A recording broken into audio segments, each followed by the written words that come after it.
Ang tahimik na revolusyon na nagpapabago sa Dubai noong unang panahon, kapag naglalakbay ako sa ibang bansa, madalas akong tanungin, "Excuse me, are you Chinese?"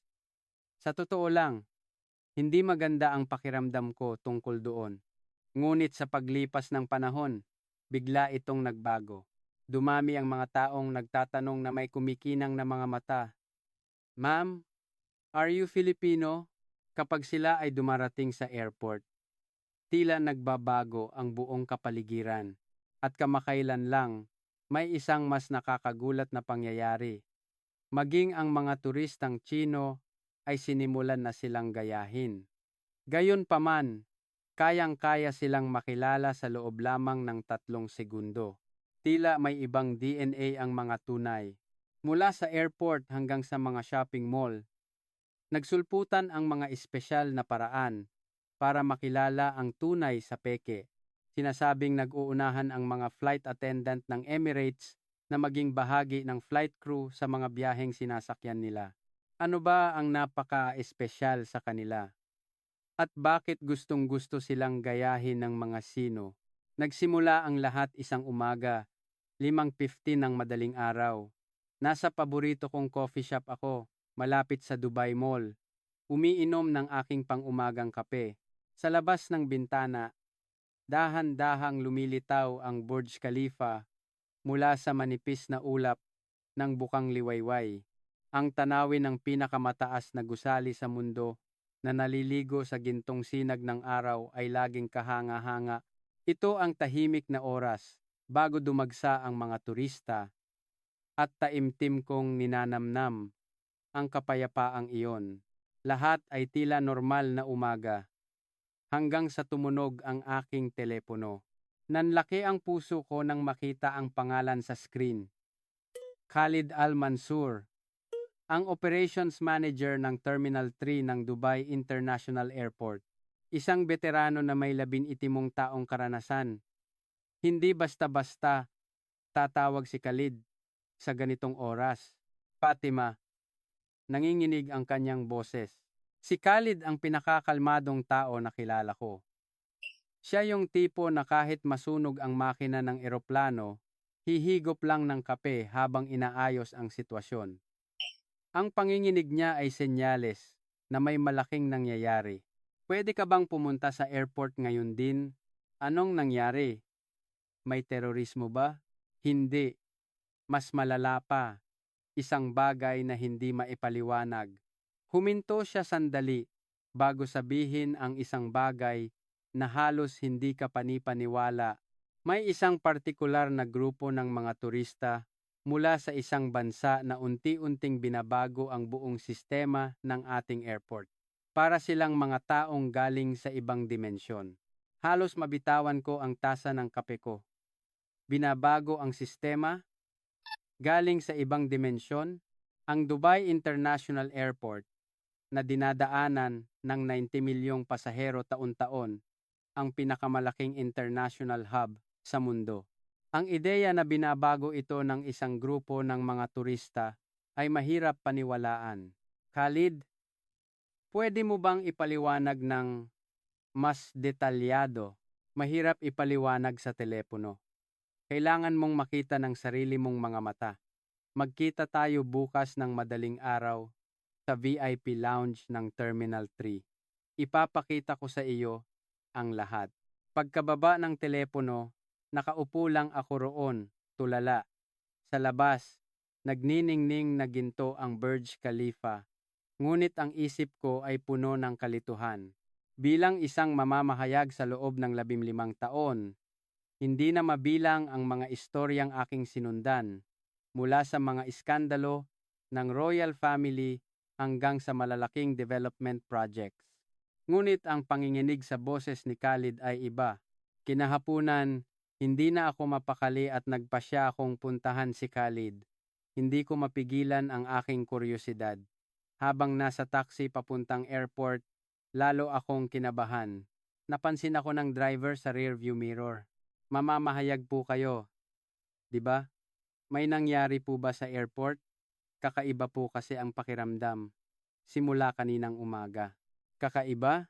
Paano? Hindi ko po masabi, pero may iba. Hindi ko lang matukoy kung ano. Iba't ibang teorya ang pumasok sa isip ko. May nahuli bang drug syndicate? May banta ba ng malaking sakuna? Pero kung ganoon, hindi ako ang tatawagan niya. Nang matanaw ko ang entrance ng airport, nakaramdam ako ng kakaibang kaba. Ang 15 taon kong karanasan bilang mamamahayag ay sumisigaw. Hindi ito ordinaryong balita. May malaking nangyayari. Ngunit noong oras na iyon, hindi ko pa alam na ang masasaksihan ko ay hindi lamang isang balita, kundi ang simula ng isang revolusyon na babago sa pundasyon ng pandaigdigang industriya ng turismo. Pagdating ko sa VIP lounge ng Terminal 3, naghihintay na si Khalid. Wala na ang kanyang karaniwang kumpiyansa.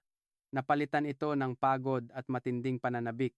Fatima, salamat sa pagdating mo. Mahigpit niyang hinawakan ang kamay ko. Nanginginig ito. Ano ba talaga ang nangyayari?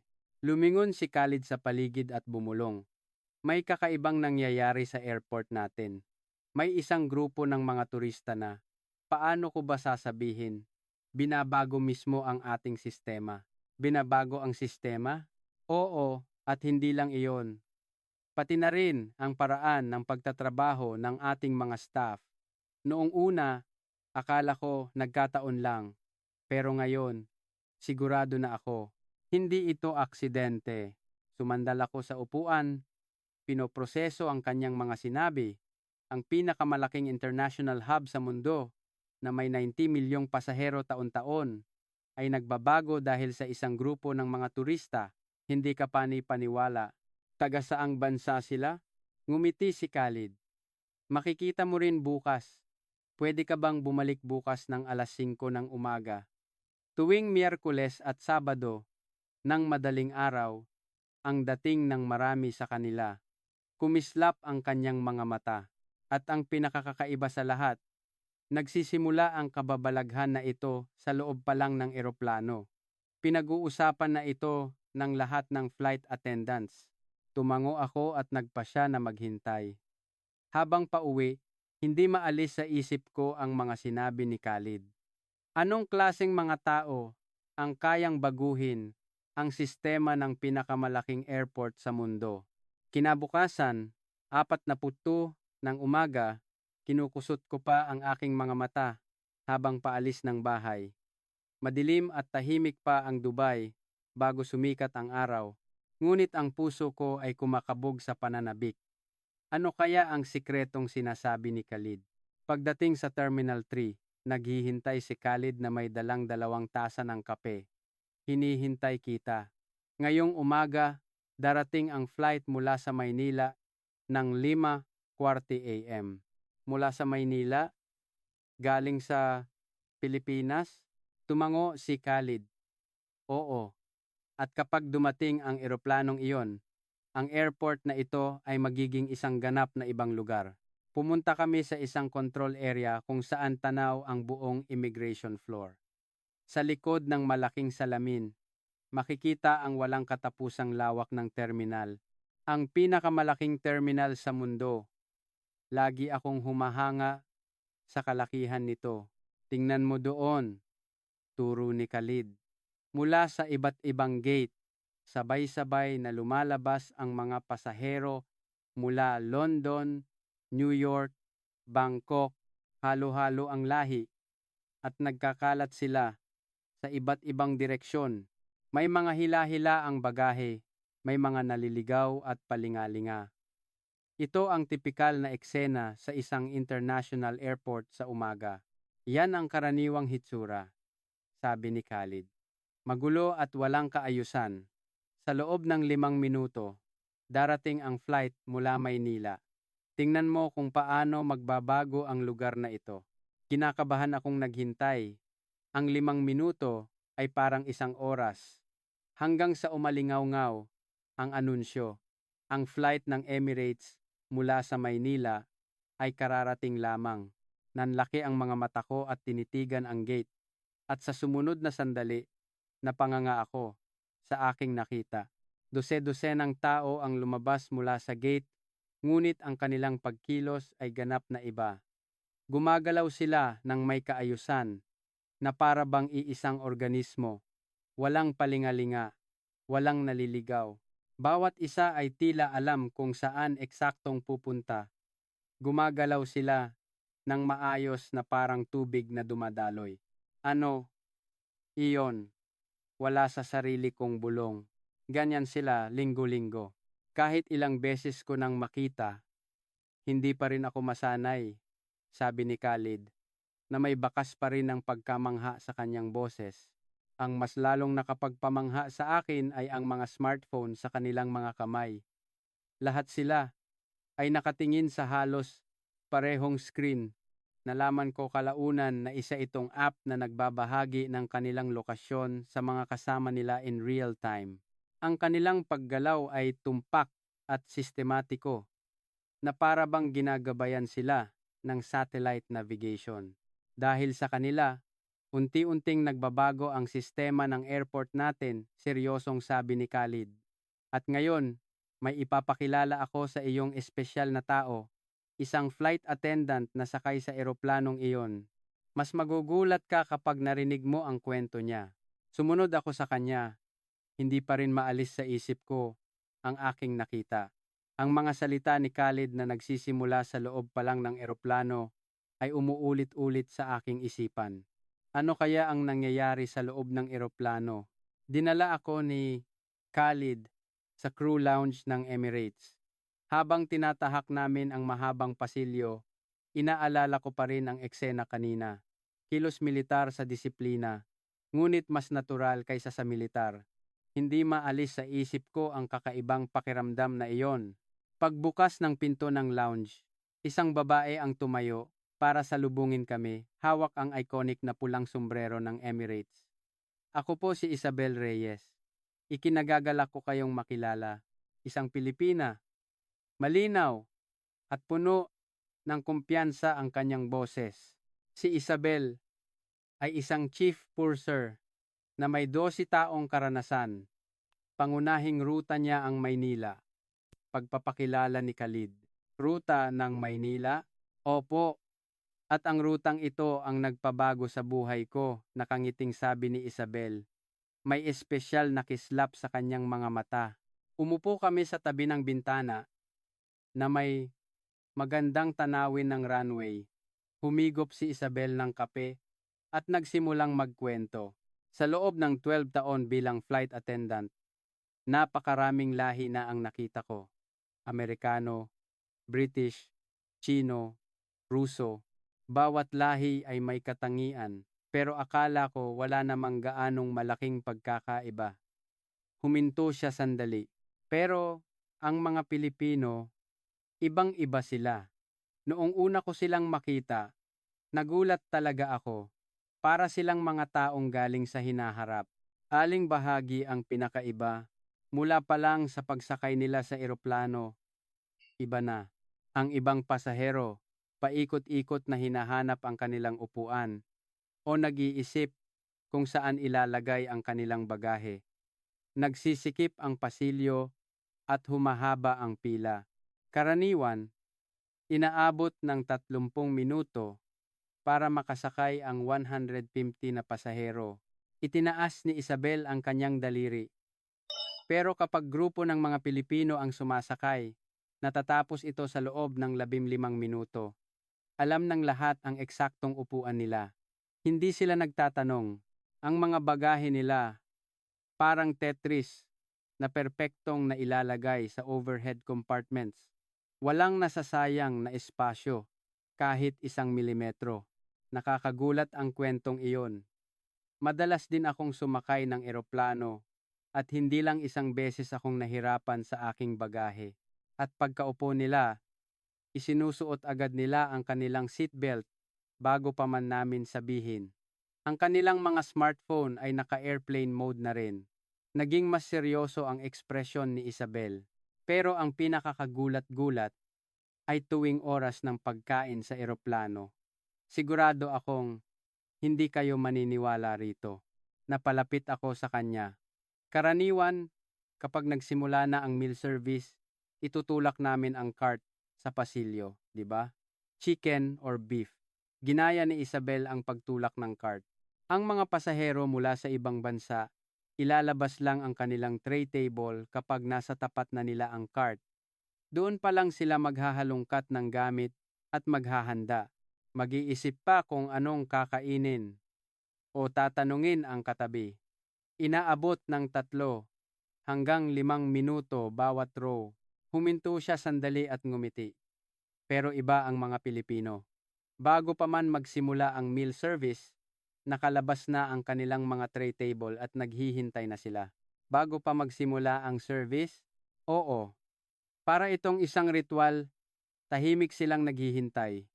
Walang kahit ano sa ibabaw ng kanilang mesa. Malinis, naghihintay lang sa pagdating ng cart. At pagdating namin, nakapagdesisyon na sila kung anong kakainin.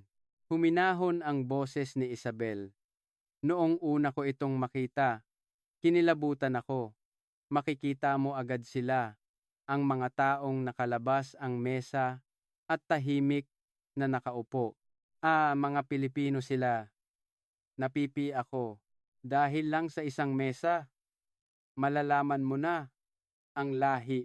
Ito ang pinag-uusapan naming mga flight attendant.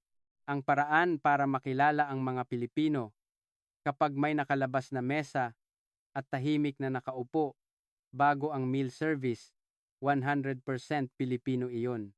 Uminom si Isabel ng kape at nagpatuloy. Dahil dito, bumilis ng husto ang aming meal service. Karaniwan, inaabot ng 1 oras at kalahati para pagsilbihan ang 150 na pasahero. Pero sa ruta ng Pilipinas, natatapos ito sa loob ng 40 minuto. 40 minuto? Oo, wala pang kalahati. Dahil dito, nagkakaroon kami ng mas maraming oras para sa ibang serbisyo. Habang nagsusulat ako ng mga tala, hindi ko maiwasang humanga. Isang maliit na kilos lang ay kayang baguhin ang buong serbisyo. Kaya naman sa aming mga flight attendant, sikat na sikat ang ruta ng Maynila. Maging ang mga veteranong crew ay gustong-gusto ang rutang ito. Dahil mas maayos at mabilis ang trabaho, sabi ni Isabel habang nakatingin sa labas. Sa mga araw na mga Pilipino ang pasahero namin, pagkatapos ng trabaho, may natitira pa akong lakas. Totoo iyon. Habang nakikinig ako sa kanya, may isa pa akong naisip, paano sila kumpara sa ibang bansa, sa Asya, halimbawa, sa mga Tsino. Nag-isip sandali si Isabel. Oo, sinusubukan ng mga Tsino na gayahin ang mga Pilipino kamakailan. Dumami na ang mga naglalabas ng mesa ng maaga. Ngumiti siya, pero makikilala mo sila sa loob ng 3 segundo. Paano? Ang mga tunay na Pilipino ay tahimik. At maalalahanin sila sa kanilang paligid. Hindi sila nagsasalita ng malakas o nanonood sa smartphone ng malakas ang volume habang nakalabas ang mesa. Pero ang mga gumagaya, ginagaya lang nila ang forma, pero hindi nila naiintindihan ang diwa. Tumagos sa puso ko ang mga salita ni Isabel. Hindi forma, kundi diwa. Iyon ang pagkakaiba ng tunay sa peke. Hindi pa tapos ang kanyang kwento. Marami pa siyang mga karanasan. Nagpatuloy ang kwento ni Isabel. Nag-order pa ako ng isang kape at hiniling na magkwento pa siya. Isabel, mayroon ka bang mga espesyal na karanasan sa loob ng eroplano na maibabahagi mo? Kumislap ang mga mata ni Isabel. Oo, napakarami. Hindi ko alam kung saan magsisimula. Nag-isip siya sandali at nagsalita. Minsan, dumaan kami sa isang napakalakas na turbulence. Ang eroplano ay parang biglang nahulog, nagliparan ang mga tasa at nagsigawan ang mga pasahero. Maging kaming mga crew ay natumba. Ginaya ni Isabel ang pag-uga ng eroplano. Nangyari ang isang hindi kapani-paniwalang bagay. May isang grupo ng mga 20 Pilipino pero wala ni isa sa kanila ang sumigaw. Sa halip, pinapakalma nila ang mga katabi nilang dayuhan. Pinapakalma? Oo. Sinasabi nila, "Don't worry, it will pass." Kahit yung mga hindi gaanong magaling mag-Ingles, gumagamit ng gestures para pakalmahin sila. Pagkatapos ng turbulence, nang pasalamatan ko sila, sila pa ang nagsabi sa akin, "Naku, napakahirap siguro para sa inyo." Inalala pa nila ako. Nanginginig ang boses ni Isabel. Noong oras na iyon, naantig talaga ako. Karaniwan, sa ganoong sitwasyon, sa amin, ibinubunton ng mga pasahero ang kanilang galit. Bakit hindi ninyo kami binalaan? O, kailan ito titigil? Pero ang mga Pilipino, inalala pa nila kami. Tumango ako habang patuloy sa pagsusulat. May isa pang katulad na pangyayari. Isang medical emergency, pag-alala ni Isabel. Sa gitna ng isang long-haul flight, isang pasahero ang biglang hinimatay. Hawak niya ang kanyang dibdib at nahihirapang huminga. Nag-anunsyo kami sa cabin. Mayroon po bang doktor o medical professional sa mga pasahero? Mayroon ba? Opo, isang doktor na Pilipino ang agad na lumapit. Ang nakakagulat, nasa first class siya. Sa isang long-haul flight, isang pasahero mula first class ang pumunta sa economy at inalagaan ang pasyente ng higit 1 oras. Umiling si Isabel. Sa totoo lang, bihira iyon mangyari. May mga doktor din sa ibang lahi. Pero dahil sa mga usaping legal, madalas silang nag-aatubiling tumulong. Pero ang doktor na Pilipino na iyon, walang pag-aalinlangan siyang lumapit. Ano ang naging resulta? Mabuti na lang, hindi naman naging malubha. Pero ang doktor na iyon, nanatili siya sa tabi ng pasyente hanggang sa lumapag kami. Hindi na siya bumalik sa upuan niya. Nang magpasalamat ang pamilya na umiiyak, hindi ko makakalimutan ang sinabi ng doktor. Ginawa ko lang po ang dapat gawin. Ganoon lang, simpleng sinabi niya.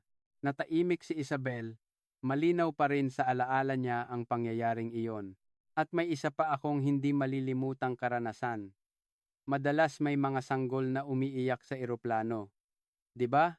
Mahirap para sa kanila ang mahabang biyahe.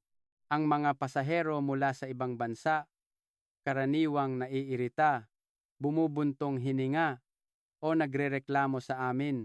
Iba ba ang mga Pilipino? Kabaligtaran. Lumalapit sila sa ina at sinasabing, "Okay lang yan." May mga nagbibigay pa ng sarili nilang biskwit sa sanggol.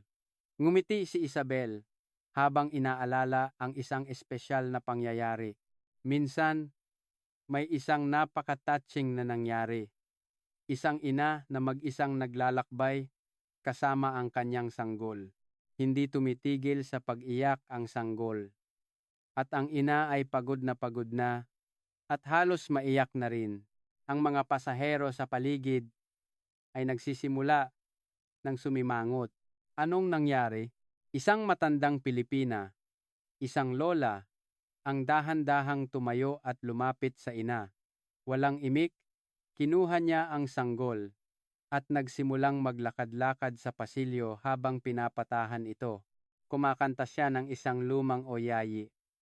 Lu, labay, lumambot ang mga mata ni Isabel.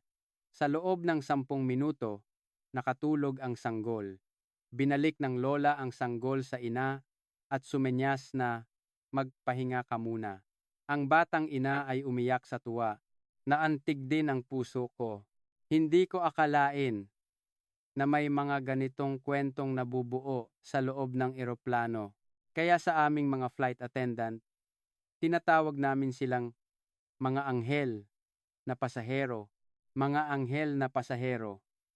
Ang mga salitang iyon ay tumatak sa akin.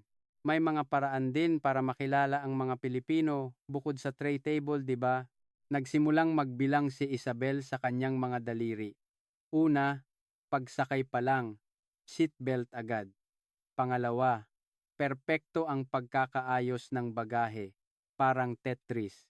Pangatlo, naglalabas ng mesa at tahimik na naghihintay bago ang meal service. Pang-apat, hinding-hindi sila nag-iingay. Panglima, tinitipon nila sa isang lugar ang kanilang basura. Ipinakita niya ang 5 daliri. Kung 4 sa mga ito ay tama, 100% Pilipino iyon. Hindi pa kami nagkamali. Natawa ako. Parang Filipino identification method na. Nagbibiruan nga kami, dagdag ni Isabel. Ang pinakamabilis na paraan para makahanap ng Pilipino sa eroplano ay hanapin ang taong nakalabas ang mesa at nakaupo bago ang meal service. At ang pagliligpit nila pagkatapos kumain ay kahanga-hanga rin. Ang ibang pasahero, iniiwan lang ang mga basura sa tray ng nakakalat. Ang tasa dito, ang napkin doon. Mahirap para sa amin magligpit, buntong hininga niya. Pero ang mga Pilipino, tinitipon nila lahat ng basura sa isang lugar at nililinis ang kanilang tray. May ilan pa ngang naghihiwalay ng mga lalagyan. Mas madali para sa aming kolektahin. Paano sila kumpara sa ibang lahi? Walang kapantay.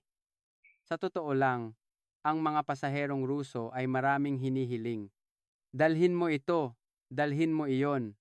May isang humingi pa ng 5 baso ng vodka. Nagalit nang sabihin kong wala. At ang mga grupong Tsino naman, madalas maingay, malakas mag-usap o tumawag. Minsan, napupuno ng amoy ng cup noodles ang buong cabin. Siyempre, hindi naman lahat. Pero sa pangkalahatan, kaya pala sinasabing ginagaya ng mga turistang Tsino ang mga Pilipino. Oo, naglalabas sila ng mesa ng maaga o nagsisikap na maging tahimik. Pero sa 3 segundo, makikilala mo sila. Iba kasi ang diwa. Isabel, nag-aral ka na rin ba ng Tagalog? Napangiti siya. Kaunti lang po. Salamat po. Pagod na po kayo. Ingat po, mga ganyan. Dahil natutuwa talaga ang mga pasaherong Pilipino. Kapag binati ko sila sa Tagalog, nanlalaki ang mga mata nila at natutuwa. Kapag nakikita ko ang mga mukha nila, natutuwa na rin ako. Nagpatuloy si Isabel. Marami sa mga crew namin ang nagsisimula na ring mag-aral ng Tagalog. Mga simpleng bati at pasasalamat para gamitin sa flight papuntang Maynila. Alam mo ba na nagbago na ang tanong namin sa mga pasaherong galing Asya? Kumislap ang mga mata niya. Dati, kapag nakakakita kami ng pasaherong galing Asya, ang una naming tanong ay, "Are you Chinese?" Kasi sila ang pinakamaraming turista. Pero sa totoo lang, walang natutuwa sa tanong na iyon, lalo na ang mga taga-ibang bansa. Pero ngayon, iba na. Excited kaming nagtatanong, "Are you Filipino?" Bakit nagbago? Kapag sumagot sila ng yes, nakakaramdam kami ng ginhawa. Magiging maayos ang flight na ito. At totoo nga, seryosong sabi ni Isabel.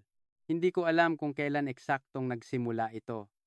Pero ang sigurado, ang tanong na, "Are you Filipino?" ay parang isang papuri na ngayon.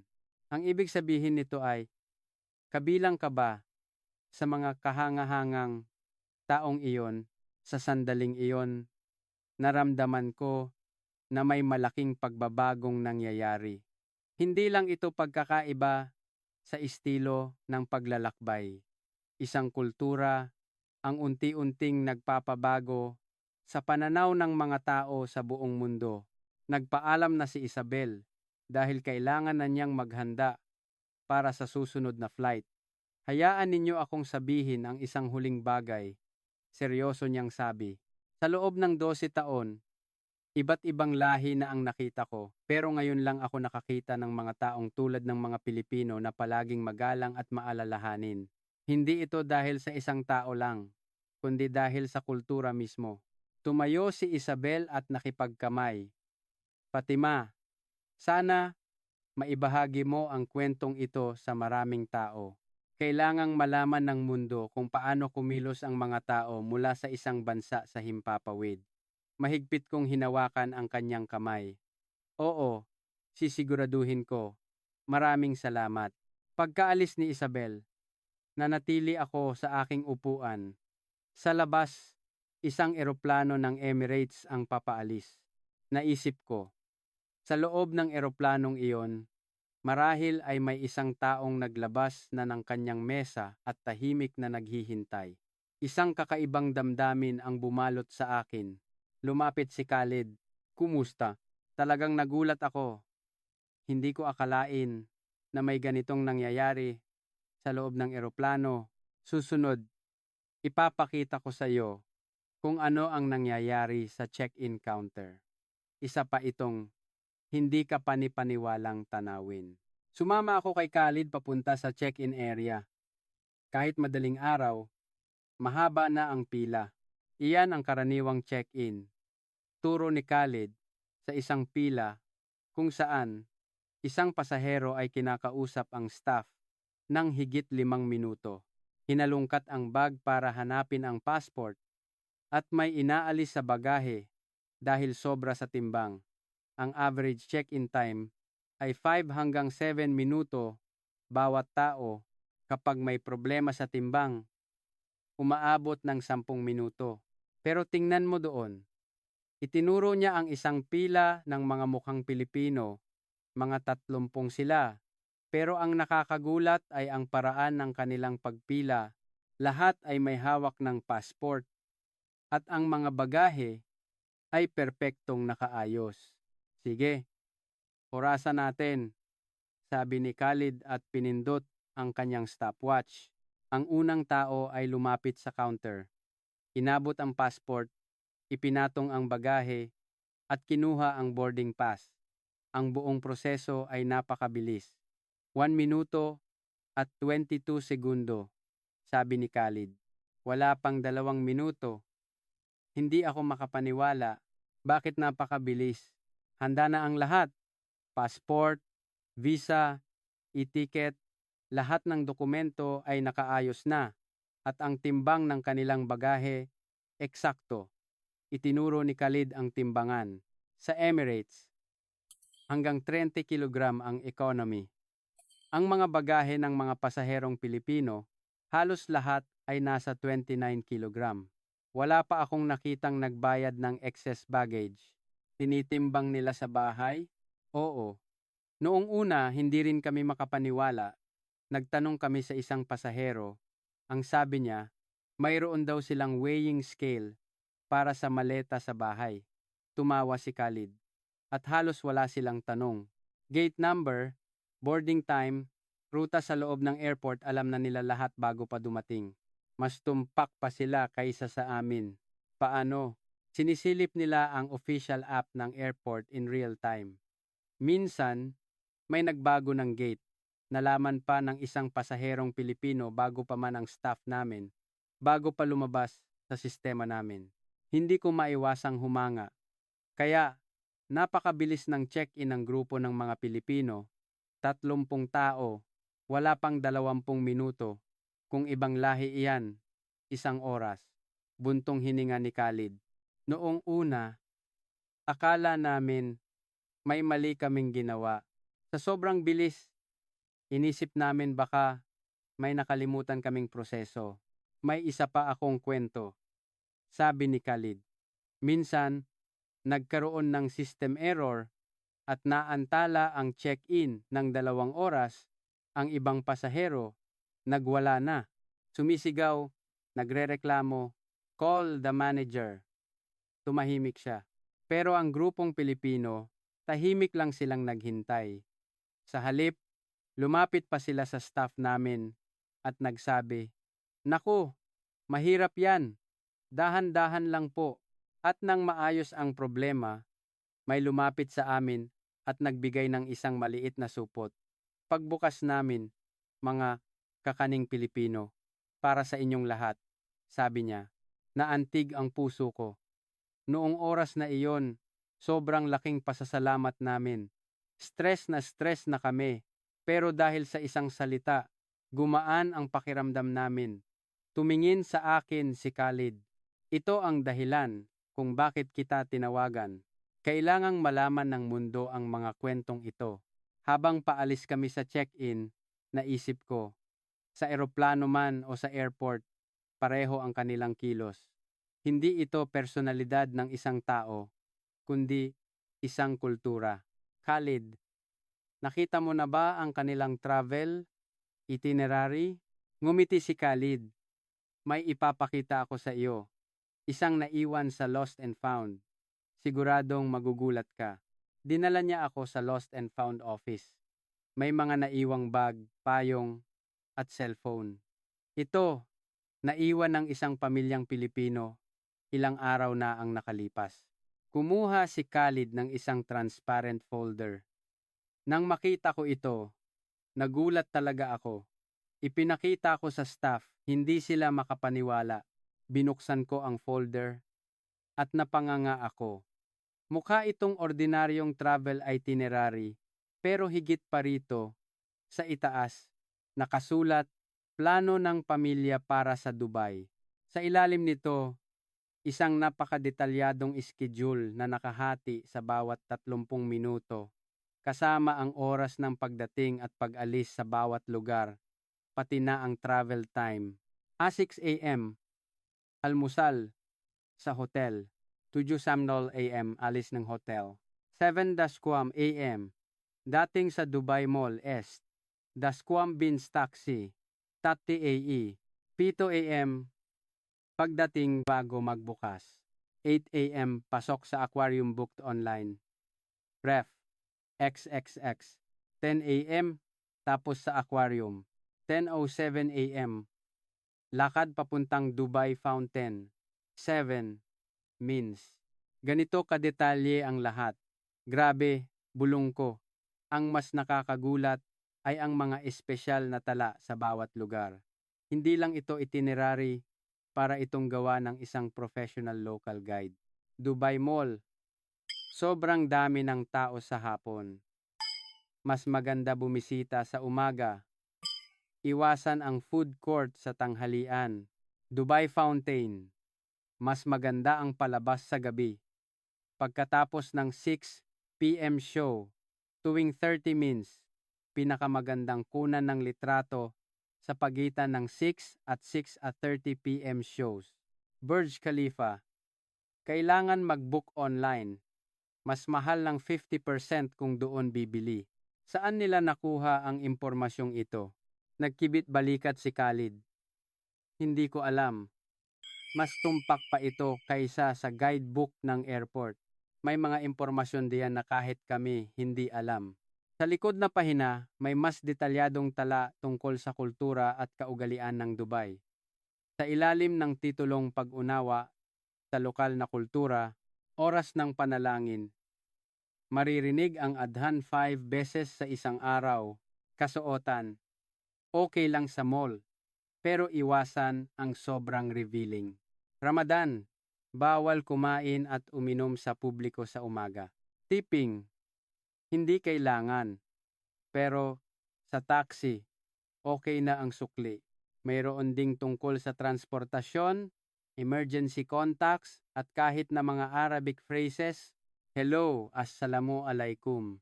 Thank you, shukran, how much. Ngunit ang pinakanakaantig sa akin ay ang mga seksyong pinangalanang Plan B, C, D. Plan B.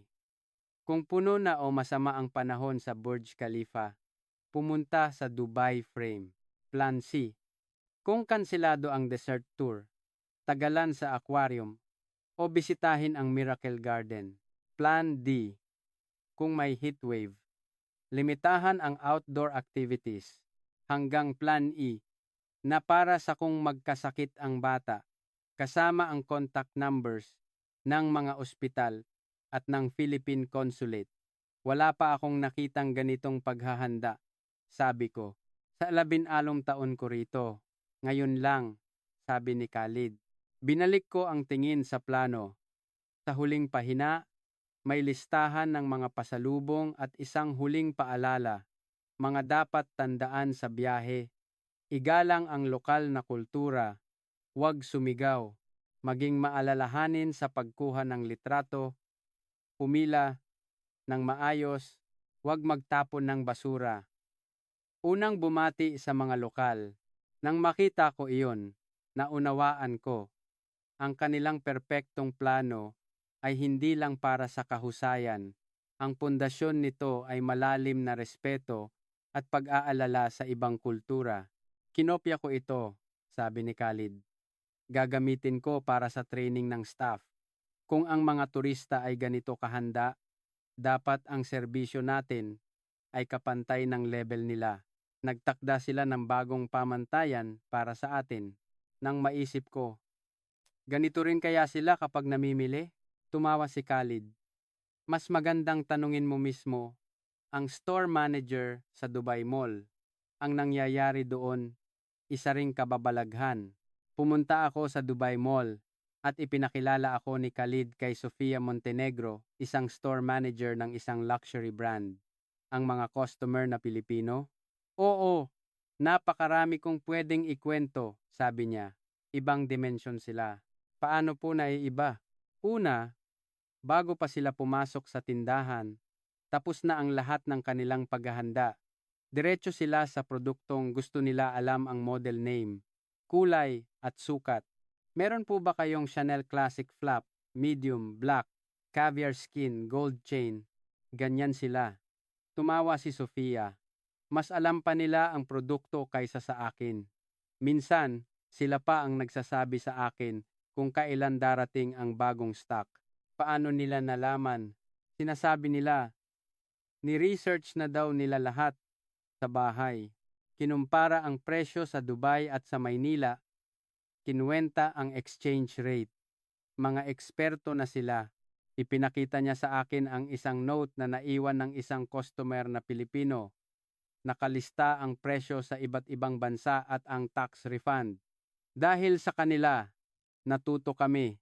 Nag-hire na rin kami ng staff na marunong magtagalog at ang return rate nila ay halos 0%, dagdag niya. Dahil planado ang kanilang pagbili, pag-alis ko sa Dubai Mall, naisip ko, ang pagbabagong nagsimula sa airport ay umabot na hanggang sa shopping mall. Ito ay hindi gawa ng isang tao, kundi ng isang kultura. Kinabukasan, nakipagkita ako sa ilang Pilipinong naninirahan sa Dubai.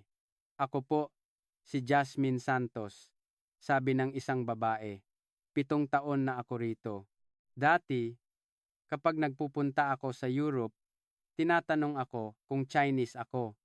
Hindi maganda sa pakiramdam. Pero ngayon, nakangiti silang nagtatanong, "Are you Filipino?" na may kasamang paghanga. Ako naman si Miguel Cruz, sabi ng isang lalaki. Isa akong travel YouTuber. Laging kong sinasabi sa mga viewers ko na ang kilos natin sa ibang bansa ang humuhubog sa imahe ng Pilipinas. Ang maliliit na kilos na iyon ang nagbunga ng masayang tanong na, "Are you Filipino?" Dati, nakakainis ang, "Are you Chinese?" Ngayon, nakaka-proud ang, "Are you Filipino?" Tayo mismo ang gumawa ng pagbabagong iyon. Ipinakilala ako ni Khalid kay Leo de Guzman, isang data analyst sa airport. May ipapakita akong interesting na data, sabi niya. Sa monitor, ipinakita niya ang daloy ng mga tao. Ito ang karaniwang pasahero. Ang average na nilalakad nila mula check-in hanggang gate ay 2.8 kilometers. Pabalik-balik sila. At ito naman ang mga pasahero mula sa Pilipinas. Average na 1.4 kilometers. Kalahati lang. Ang oras sa security check, karaniwang pasahero, 22 minuto. Pasaherong Pilipino, 8 minuto. 3 beses na mas mabilis. Paano? Handa na lahat. Nakahiwalay ang liquids, madaling kunin ang laptop, madaling hubarin ang sapatos at belt. Ang pinakakagulat-gulat na data ay ito, sabi niya. Inaral namin ang daloy ng mga pasaherong Pilipino at binago namin ang layout ng ilang pasilidad sa airport. Binago ang pwesto ng mga sign, inayos ang waiting areas. Ang resulta, ang efficiency ng lahat ng pasahero ay bumuti ng 18%. Ang pagbabagong ginawa para sa mga Pilipino ay nakabuti para sa lahat. Eksakto. Ang kilos ng isang grupo ay nagpabuti sa buong sistema. Paglabas ko ng conference room, kumakabog ang puso ko. Maibabahagi ko ang kwentong ito sa mundo. Nang gabing iyon, sinimulan kong isulat ang artikulo. May pamagat na ako, ang tahimik na revolusyon na nagpapabago sa Dubai. Habang nagtatype, naisip ko, kung hindi ako tinawagan ni Khalid, hindi ko malalaman ang kahanga-hangang kwentong ito. Ang simpleng paglalabas ng mesa, ang pagtimbang ng bagahe, ang tahimik na pagpila ang mga maliliit na bagay, na ito ang unti-unting nagpapabago sa mundo.